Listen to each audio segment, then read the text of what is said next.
मैं प्रार्थना करती हूँ सभी भक्तों के लिए कि सभी भक्तों पर बाबा जी की कृपा दृष्टि बनी रहे। मंदाकिनी सलिल चंदन चर्चिताय नंदीश्वर प्रमथनाथ महेश्वराय मंदार पुष्प बहु पुष्प सुपूजिताय तस्मै मकाराय नमः शिवाय। आज हम सभी भक्तों को अपने स्वयं के संस्मरण सुनाएंगे। हमारा नाम विनोदा देवी है। हम लोग उत्तर प्रदेश के रहने वाले हैं। हमारे ऊपर बहुत भारी संकट था और हमारे घर की आर्थिक स्थिति भी खराब थी। एक दिन मेरे बड़े लड़के मोहित को नीम करोली बाबा जी के बारे में पता चला तो वह मुझसे बोला कि एक बाबा जी हैं जो कि कम्बल ओढ़े रहते हैं। लोग उनको हनुमान जी का अवतार बताते हैं। पहले तो मुझे शंका हुई क्योंकि समाज में मैंने बहुत से लोगों के बारे में सुना था जो कि भोले भाले लोगों को मूर्ख बनाते थे और उनसे पैसे ठगते थे।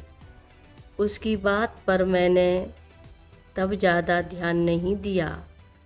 मोहित ने 2-3 दिन बाद फिर कहा, माँ आप मेरे साथ बाबा जी के धाम चलोगी या मैं अकेला ही चला जाऊं?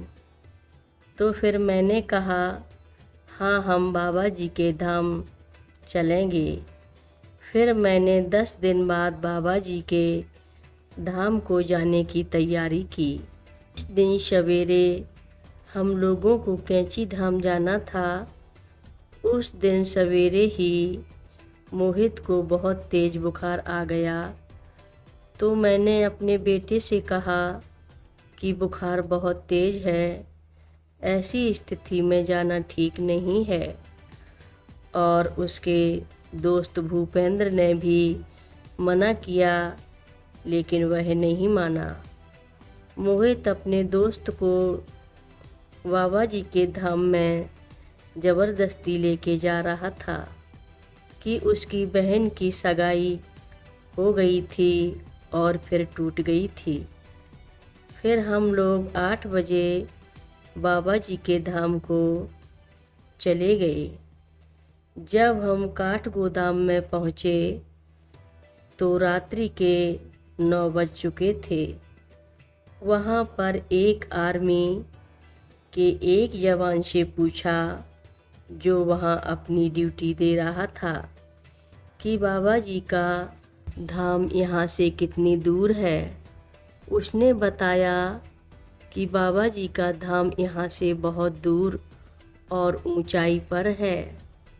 वहाँ रात का सफ़र करना ठीक नहीं है।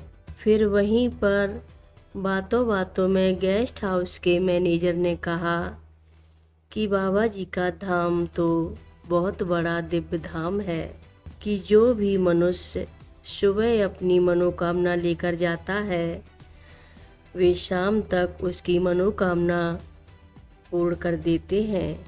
हम लोगों ने सुबह की बस पकड़ी और भोपाली तक 7 बजे पहुंच गए और बाबा जी के धाम में 7:30 बजे तक पहुँचे।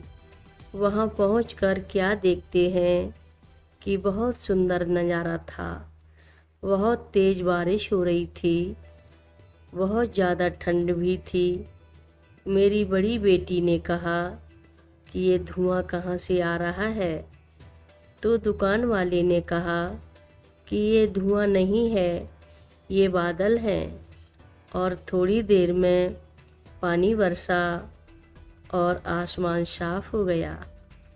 फिर बाबा जी के धाम के अंदर गए और सबसे पहले वैष्णो माता रानी के दर्शन हुए और फिर बाबा जी के दर्शन किए और वहीं बैठकर हम सब लोगों ने हनुमान चालीसा का पाठ गाया और अंतर मन को बहुत शांति मिली।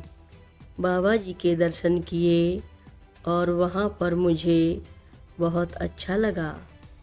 उस दिन से मेरे दिन अच्छे आने लगे और मेरे घर की स्थिति भी सुधरने लगी और बाबा जी ने मेरे परिवार पर बड़ी कृपा बरसाई है।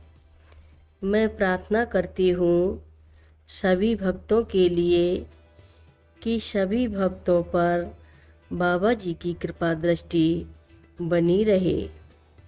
हर रोज़ महाराज जी की कथाएं सुनने के लिए रक्षा सूत्र चैनल को सब्सक्राइब करें, शेयर करें और लाइक करें।